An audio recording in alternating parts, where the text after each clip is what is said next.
Hey folks, welcome back to Bullets and Brass. Today we're talking about something that dates back about 8 years. The Sig P320 versus the Glock 19 or even Glock 17. The P320 is a modular platform. You can make it into a variety of different sizes, but really it never gets really small. So like baby Glocks really, they don't have a competitor in the P320 market. In my case, I have a P80 build Glock 19 and a full-size P320.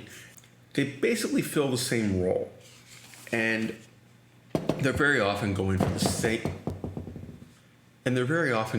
same market. So let's talk about it. Why is one better than the other? And hang on, I'm going to turn off my air conditioning.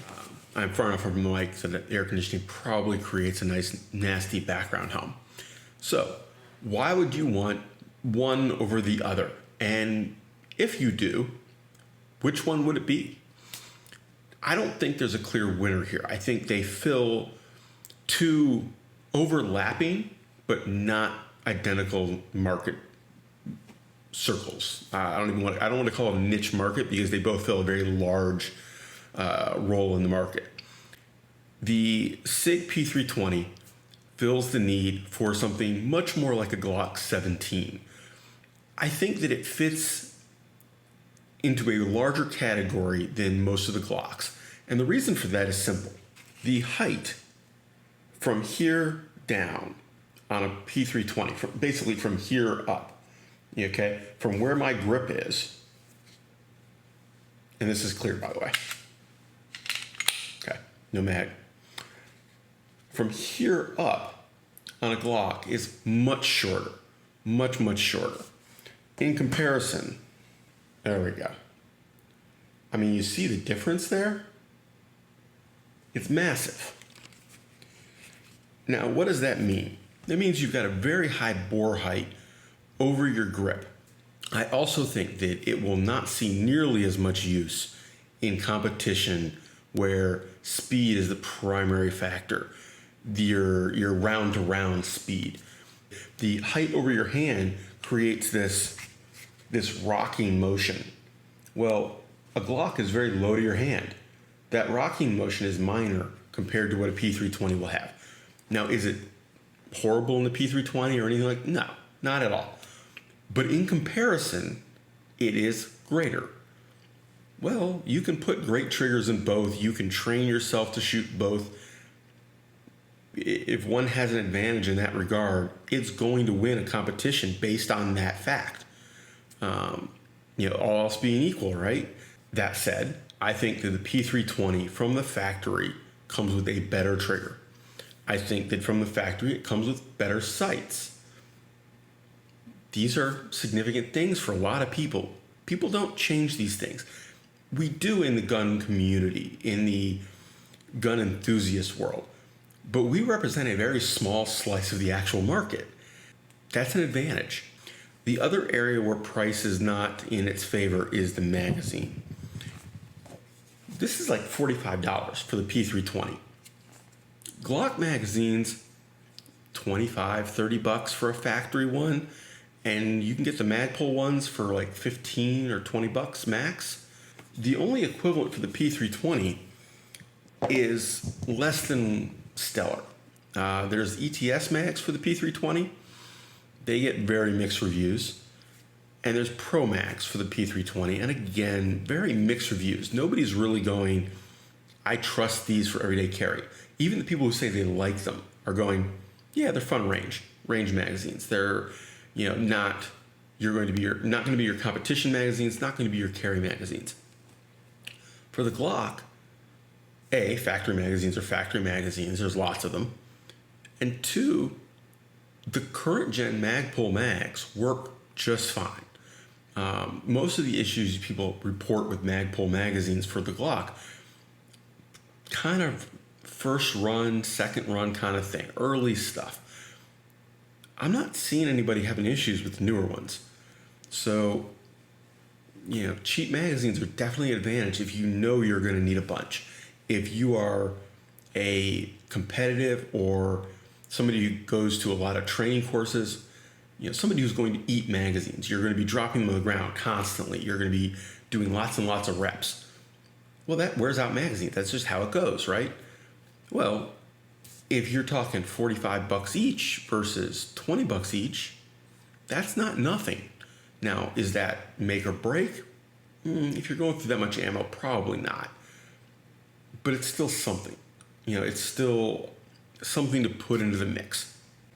Now, beyond that, accessories, totally Glock. The P320 accessory list, small. It's there. You can do stuff with it. Holster selection is improving. Whereas the Glock 19, there are a million options for everyday carry. There are a million options for a duty style holster. There's a million options for a training style holster. There's a million options for a full-on tactical holster. Whatever you want, it's there. Whatever accessory you could possibly want, from stupid as hell to the most wonderful thing in the world, it's there for Glock. It is the number one accessorized pistol. It is the AR-15 of the pistol world. Assuming you're not talking an AR-15 pistol, right? Okay, folks, here are the rules for the giveaway. First, you have to be in the U.S. I'm gonna extend it out to Hawaii or Alaska, but we're keeping it domestic. And the reason for that is basically shipping. I don't want to be in a situation where I'm like, oh, great, that cost me $25 or $30 to ship. And then I'm hoping it gets to you, and if it doesn't, the insurance on that it just can't do it. Put a comment below if you are a Patreon. Whatever tier you're signed up for, the dollar value of that tier is how many entries you get in addition to your comment. You still need to comment. If you don't comment, so if you sign up on Patreon, you get additional entries for each dollar you applied to your entry. I will reply to your comment, and at that point I will reply with my email address, and you need to email me. Take care, guys. Have fun. Keep watching. Thanks. Bye. Now, that said, the P320 is a remarkably easy gun to shoot. I think one of the reasons that it did well in the trials for the military and has been popular since is, unlike the M9, unlike the Beretta, it is extremely easy to shoot. Now, the Glock is not hard to shoot, but for me, I find that the Glock requires a little more attention, particularly if you have larger hands and are used to a high grip. Because if I hold this pistol like I hold, say, my 1911s, I'm going to get Glock bite right across my knuckle. If I do buy a factory Glock, it will probably be something that has the bigger beaver tail. If I buy a third-party Glock, it will be something with a bigger beaver tail. The P320, in contrast, well, I mean, your slide is half an inch above your hand because of that whole bore height thing. So, not a problem. Way more comfy. Everybody's different. And if you started training with a Glock, if that's the first handgun you dealt with, you would have adjusted. That would have been how you would shoot. But I gotta say, to me, it's the number one flaw. A 1/16 of an inch higher would have been, it isn't, most people don't get a deep cut. It just slices the skin. Even people who get a relatively deep cut, I mean, you're not talking, through the bone, it's skin deep. Most likely the next handgun I buy, if I don't buy some form of single action revolver, will be another Glock. I will probably buy a factory Gen 5 Glock. We'll see. But if I do, it will be because I want that grip ability. I want that, protection for my thumb with a standard Glock setup. So put your thoughts below. I'm curious what people have to say about these two. Do you have a third option? I don't think, honestly, the M&P line or any of those, the XD line, really fit in the same niche, if only because of availability of accessories. The CZs clearly are going after the same market, but don't have the same accessory market. The Walther is going after the same market, without the accessory market. So anyway, take care, guys. Have fun. Stay safe.